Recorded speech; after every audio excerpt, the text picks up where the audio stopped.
Columbus, Mississippi.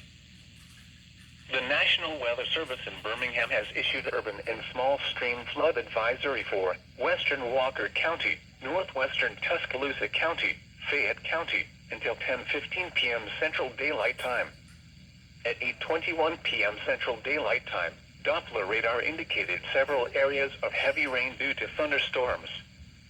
This will cause urban and small stream flooding in the advisory area.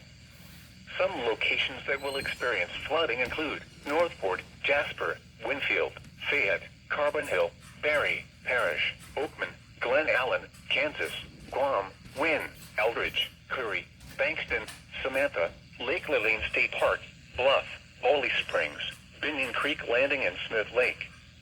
Turn around, don't drown when encountering flooded roads. Most flood deaths occur in vehicles.